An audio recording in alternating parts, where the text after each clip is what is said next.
What is up, everybody? Welcome to episode 39 of the FYX podcast. As always, I am your host, Krysta Huber, and today I don't have an introduction for a guest because I am flying solo. That's right, this is my first solo episode.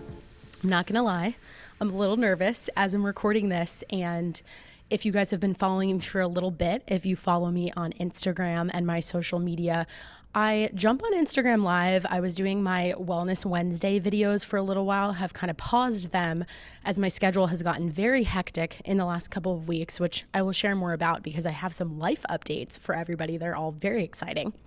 But for whatever reason, I've kind of struggled with biting the bullet and jumping into solo podcasting. It's funny when you get comfortable interviewing people, you just kind of get into a groove, and I have definitely learned over the course of the last 7-8 months of recording these episodes that I like to talk, and sometimes I just need to shut the hell up and let my interviewee take it away. And for whatever reason, even though I love to talk, I've been nervous to record on my own. So we're going to test it out. And I say all that to say I would love your feedback for these solo episodes. Not sure how frequently I'm going to do them. They'll definitely be peppered in throughout every few weeks, if not every week for maybe several weeks, depending on my schedule. But overall, really excited to just kind of turn on the microphone and let it ride. I did prepare a few notes for today's conversation and came up with a topic for you guys that I tried to make timely. But other than that, I'm definitely looking for insight from you as a listener as to what you want to hear more about, whether it's fitness related, nutrition related, with guests too. If there's a specific person you follow their podcast or you watch what they're doing on social, you really like what they have to say, reach out to me. I want to hear their messages, find other people to collaborate with. That's a really cool part about this entire venture, and is a point I'm going to discuss today about constantly bringing yourself to opportunities to learn. But for this very first conversation, I have been reflecting on some changes and some new opportunities that have come my way. And it's kind of got me thinking about everything that I've done in the last year. So I'm recording this the week of September 13th. And this episode, if you're listening to it right around the date that it drops, that will be on September 16th, 2021. And last week I was looking at my calendar and I saw that I have officially passed the 1-year mark as an entrepreneur, a solopreneur, if you will. While I have had lots of clients over the years, have worked for different studios, have been in corporate America, and unofficially started my business probably earlier than 1 year ago, from September 9th of 2020. That's the date that I formulated my LLC, the Fitness FYX LLC. So in the spirit of that anniversary, I thought it would be a cool opportunity to record a podcast episode talking about the top lessons or takeaways that I've had from the past year and what I've learned in navigating the world of online nutrition coaching, starting a podcast, building a brand, all that goes into social media marketing, and everything in between. And of course, you guys know me, I'm always looking for the nutrition lesson in everything we do on a daily basis. So in sharing these top lessons, I've tried to narrow it down to 9. I'm sure I could come up with way more, but I wanted to stay under 10 for sake of time. I am looking to just kind of give you some inspiration and hopefully help you think about your nutrition or any goal that you have in your life. Any goal, whether it's professional, whether it's personal, just something that you want to change, a new habit that you want to form, how that shows up outside of what you're doing in terms of being in the gym, lifting weights, doing cardio, or whatever it is that you're putting on your plate, whatever you're doing to work to better yourself. So here are my lessons. They're not necessarily in any particular order of importance, just kind of how they popped into my head. But the first one is one that is very easy to tie back to coaching, and I think a great place to start. And that's the fact that you will 1,000% be more successful when you have a team behind you. So I did throw in the word solopreneur. And it's something that's kind of become popular, I think, in the last few years, but probably a lot more so in the past year with the pandemic, because a lot of coaches, but people in lots of different industries have gone online and maybe were used to operating within the confines of a team previously and are now kind of doing it alone. I don't actually believe there's any capacity that we do things alone. In my case, I have had so many amazing, incredible people to look to as mentors, both formal and informal, peers in the space, and then also people I've hired, business coaches that I've worked with, podcast coach to get this thing off the ground. I would not be where I am at this point without those individuals. And I think that's definitely a lesson I had to learn as I went, because at first I kept thinking, oh my gosh, I'm doing all of this by myself. And that's really overwhelming and also created a lot of pressure for me. In the very beginning, there were certain nights where I was staying up way too late, not necessarily prioritizing my own health and wellness. And it definitely kind of caught up to me really quick. I'm proud of everything that I've been able to accomplish in a short time, but I've just seen that in having other people to bounce ideas off of, hold you accountable, that's a huge one, especially related to fitness and nutrition, has helped me be more effective in getting more things done as a one-woman show, technically speaking.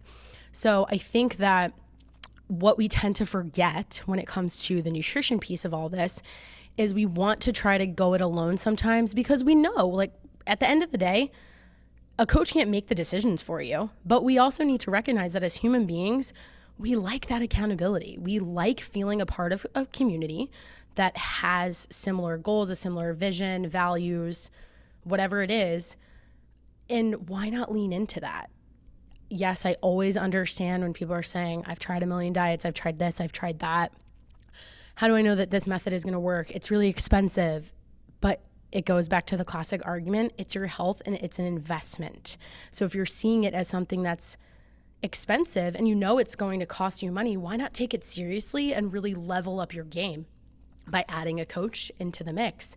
And instead of being in this constant pursuit of trying this thing, trying that thing, whatever program, and bouncing around, in the long run, you probably wasted some time, some money, other resources, instead of just going right to the individual, whether that's me, another coach, doesn't matter who, that can really actually help you make it happen. So I think in my case, just being able to kind of network through the power of social media, other people I've known, in the last even 4 months alone, I've been able to really capitalize on wearing a lot of different hats, but taking on many different projects, because I have a really solid support system behind me, even if they're not necessarily all on my payroll. Just having my own personal coach, shout out to my friend Sonia. I've talked about probably in other podcast episodes as well, having a business coach, having a life coach, even having a therapist. That's a part of your team.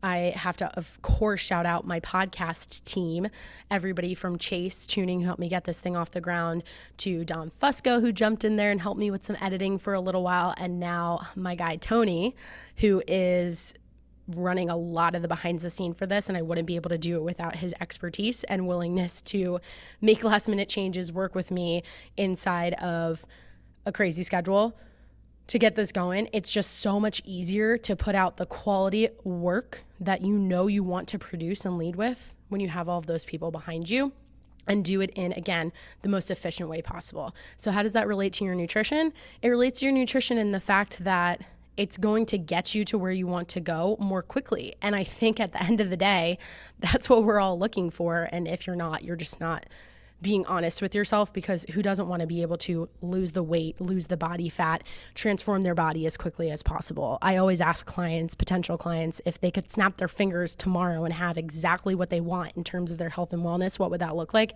And yeah, wouldn't it be nice? But of course we know we have to put in the work. So that's number one. Number two is kind of similar. And that's the fact that if you do have a team, you need to take care of them, because a great team is only great as long as you can keep them a part of the mission, a part of the vision. And I've definitely had some people that I started working with, didn't last for personal reasons, different visions, whatever it was. But something for me that's really driven every decision that I've made in the past year and a half, almost 2 years now, and even starting this venture, has been because I haven't always felt taken care of. as a teammate. And I'll be totally honest about that. It's something that I think you probably have to go through in order to have a better appreciation for. But it's important to take the time to acknowledge people and tell them that you're grateful for the work that they do. So even just the shout outs throughout this episode, that's something that I want to make it a mission and continue to work on a daily basis, because I couldn't do half the things I do without even my broader support system, my family, my parents, my mom. Give her a shout out. She's been super helpful with taking care of Bean, my puppy, because that's a job in and of itself. Just helping with little things around the house. It really goes a long way when you're trying to launch different things, stay focused, and continue to show up as the best version of yourself. It really ties back to that first point of not being able to do it alone. And I think we all can do a better job of acknowledging the people around us, whether it's a family member, significant other, teammate, or whatever it is, just as a little, challenge for the day. After you listen to this episode, go out and tell somebody, whether you send them a text or somebody that you see in your life regularly, tell them something that you really appreciate, because when you can express that gratitude, it makes everyone feel great, including you, the person who is expressing that and acknowledging it for somebody else. Number 3, taking it a little different direction, but this one is about pressure. And this is the idea that sometimes having your back against the wall is the best kind of pressure. And what I mean by that is getting to that place of feeling like you just really don't have another option, and knowing that this is the time to go for something. And this has shown up in my life because, as I mentioned at the very beginning of this episode, I always kind of had different side jobs. So even when I was first in corporate America, for those of you who don't know my background, I majored in journalism. I went on to work in finance for a couple of years, which is how I wound up in Charlotte, North Carolina. But I had a side hustle, or a side gig, if you will, teaching group fitness classes. And during that time, I was approached with the opportunity to dive headfirst into fitness as a full-time career. And it took me a long time, like 10, maybe almost 12 months before I felt comfortable to be like, I'm just going to go for it. And I think that in the last year, I've found myself in situations, because of the nature of our industry changing in the fitness world, intentions to partner up with different people, have different roles, not working out. I got to a point where I was just like, well, I don't have another option. And if I'm ever going to go for it, this is the time to really do it and just dedicate 150% of my effort and attention to what I know I really love and know I really get so much fulfillment and enjoyment of doing.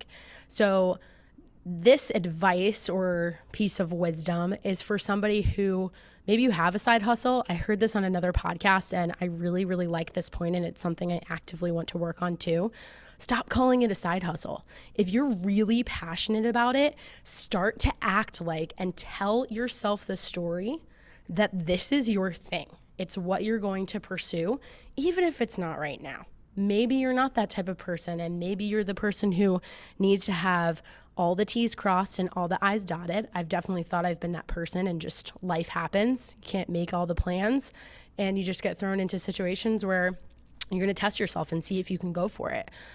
But if something comes your way and it feels right, like the right opportunity, I know I'm kind of weaving in 6 pieces of advice in this one point, go for it, see what happens. But don't be afraid of the pressure. I was even joking last night with my podcast editor, Tony, that sometimes I record better podcasts, at least for the introductions, when I'm including a guest. I actually record those in the post-production phase.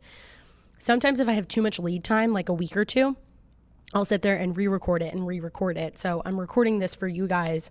Today is Wednesday the 15th, and we're going to drop this episode tomorrow morning. And I'm hoping that it'll be a good episode because I'm not overthinking it. I'm just going for it and doing it and saying what's on my mind. Yes, I've got my notes to refer to, but I think sometimes we can get in our own way with trying to be perfect.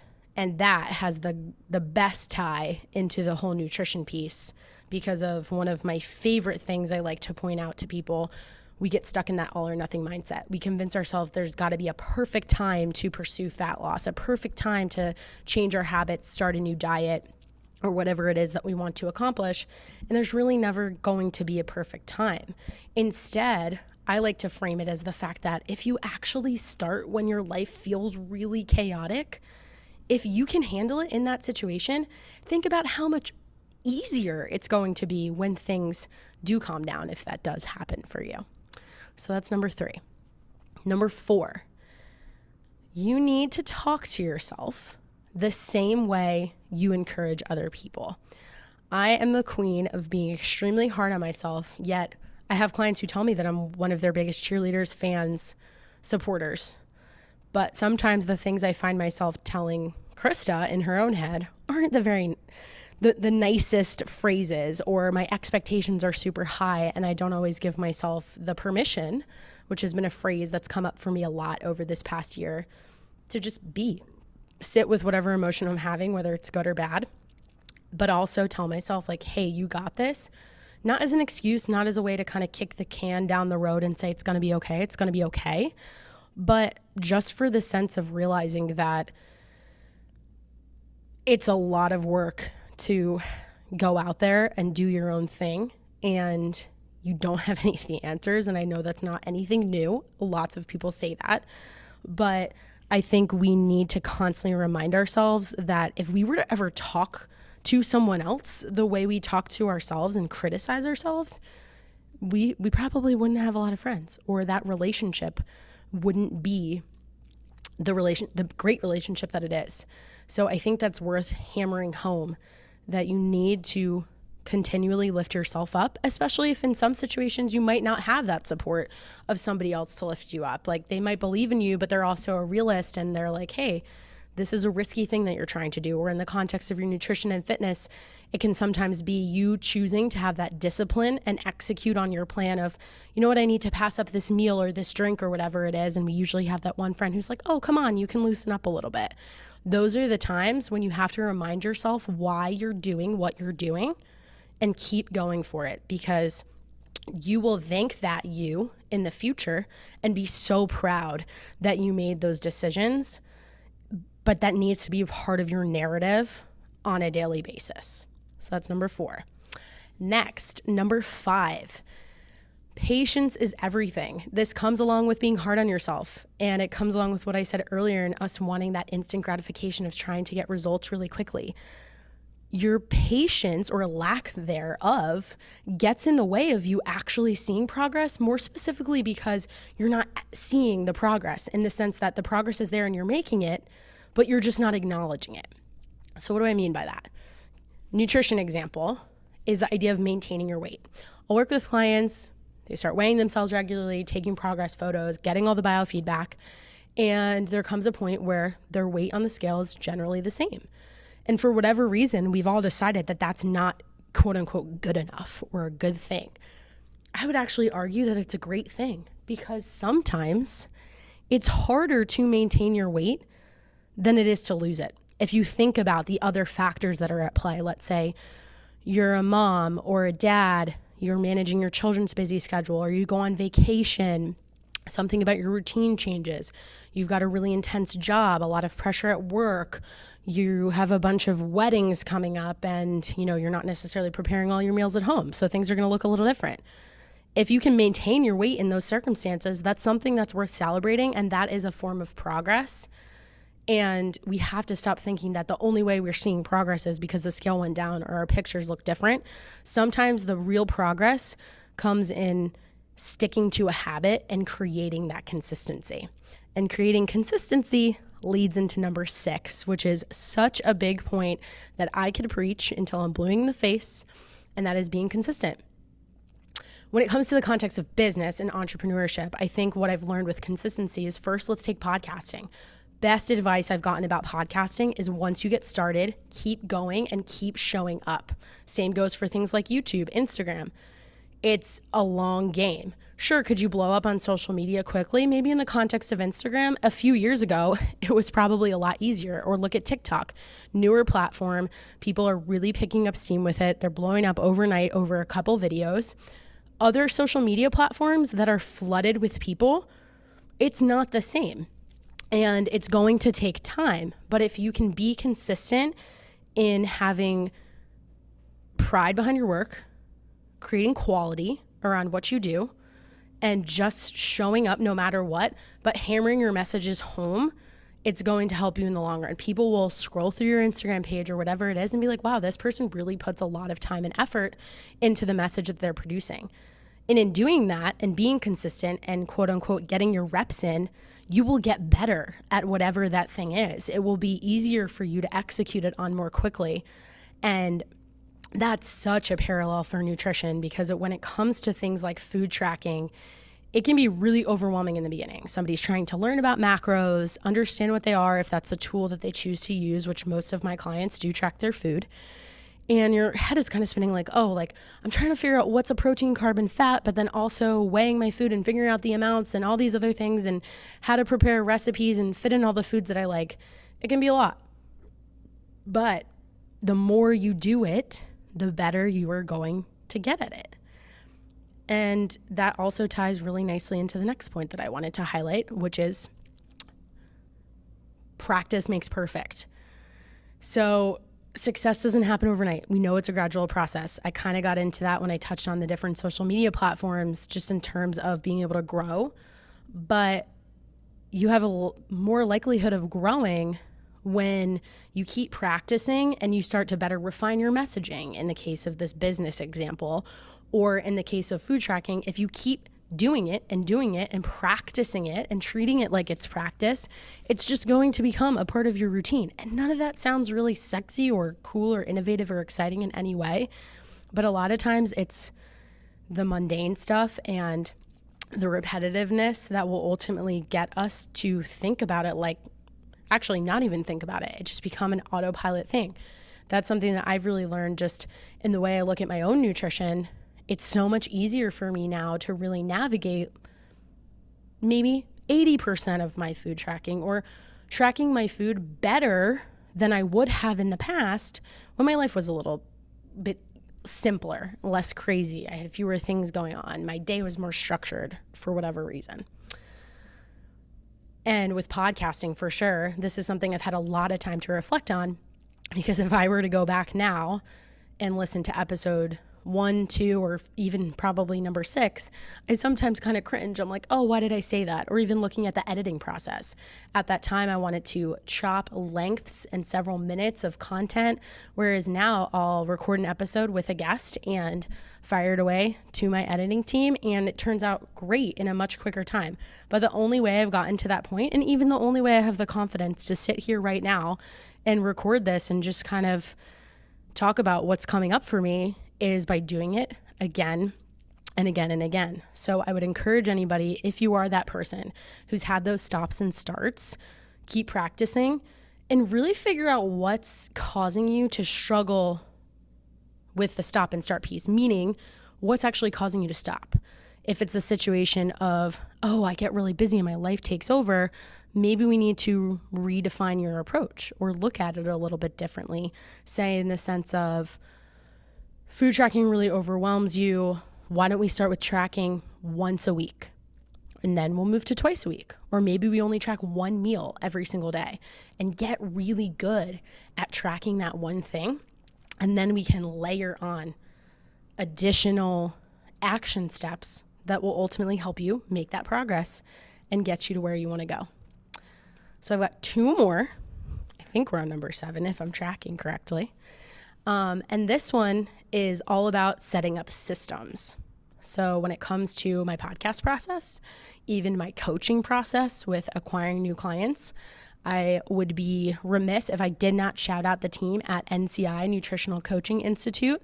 I've worked with Jason Phillips and the rest of the amazing individuals over there who have really helped me with this one for sure.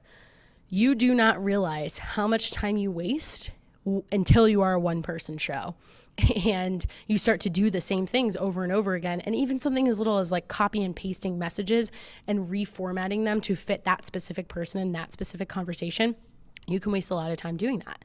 So setting up a system just makes a better experience for not only the potential customer, but also for you in terms of you managing your time, feeling like you can get more things done and accomplish more. And of course, when it comes to our wellness, That's really how I kind of look at food tracking in my world, and looking at the program that I offer through the Fitness FYX. I really truly see macronutrients as a tool inside of a larger toolbox with lots of other things we need to focus on, such as optimizing our sleep, assessing our workouts. Are we doing the right type of workouts at the right frequency? What does our digestion look like? None of this happens in a silo, and it all fits together, but giving you a framework or a system like food tracking, like macronutrients, helps you just kind of categorize things a little bit better. And again, going back to what I said previously about breaking down your goals into bite-sized action steps, that's all a part of it too. And maybe that just gives you the framework to be able to do that and start to learn and understand how you can then apply this to your own life, your specific set of circumstances. And ultimately, what I like to share often with my FYX clients is, instead of trying to follow a diet where you completely change the lifestyle, why don't we adopt certain components of that structure, that framework, that actually fit your life? So what's really realistic for you to do right now today? And then again, let's get really good at that. Let's make that your non-negotiable, your foundation, and continue to grow and build from there. And last but not least, the final big lesson that I've learned and will continue to make a priority is to never stop learning. For me, I had a conversation with a potential new FYX member yesterday that kind of made me realize this, because I worked with her in previous roles I've had as a fitness coach. And I said to her, I was like, I definitely know a lot more than I did maybe a year and a half, almost 2 years ago when we first worked together. And I feel really proud of everything that I've been able to learn. A lot of that has definitely come through not only being a podcaster, but just listening to tons of podcasts. I feel like I constantly have one playing, more so than I even listen to music these days. And it's always giving me new ideas as a practitioner, the way I coach, sharing inspiration to my followers, to my clients, to you, the listeners of this podcast, but also just being on top of learning how to be really good at your craft, and knowing that you're not going to have all the answers all the time, and you need to just be a sponge. And if you don't have the answer as a coach, recognizing that it's okay to say, I'm not sure, but I'm going to find out. That's one. Or two, it depends. And it's not always that cut and dry. And the only way you can feel confident in saying something like that is by always making it a point to continue to learn. And for me, just in really improving my scope of practice as a nutrition coach, but also doubling down on my focus with specific clients. When I first got started, I was like, well, I want to work with people who are looking to lose weight. That's so broad. That's great. You want to help a lot of different people. But my own experience as somebody who started as a client in group fitness and then ultimately came up that way and then transitioned to the other side of the room with the microphone on as a coach, I can really relate to somebody who's been putting in the time and effort in that environment, but isn't necessarily seeing the results. And the more I talk to people and really understand their pain points, I've better been able to tailor what I want to learn about more to those potential challenges that they face. And a lot of the time, it's the classic case of working out a ton, maybe too much, depending on the type of workout and its intensity, and not necessarily having something to show for it because you feel like you're stuck. You feel like you're either gaining weight or always staying the same. And I think that's a really good way to look at coaching. It's just a way to learn. So to tie it all the way back to that very first point about the importance of having a team, the importance of having a coach, and looking at it as an investment, I think it's worth noting that it's great to see the opportunity of working with a coach as a way to learn beyond, of course, your goal of having a specific outcome that you want to achieve. Wanting to lose the body fat, wanting to get healthier, wanting to have more energy, wanting to heal your gut, whatever it is, you'll have more of an appreciation for and hopefully be a little more patient throughout the process if you understand that you're there to learn and then test and execute. And again, figure out how you can make some of these suggestions and tools and hacks and tricks and whatever you want to call them actually fit into your lifestyle. So that's my message for today's episode. I hope you guys enjoy it. Again, looking for feedback for these. I want to tailor these conversations specifically to what's challenging to you, what you want to know more about.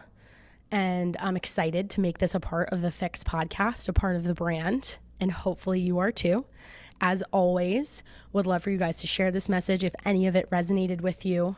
Since I did talk a lot about coaching, it's the perfect plug to share that if you are interested in working with me, I am currently accepting new clients.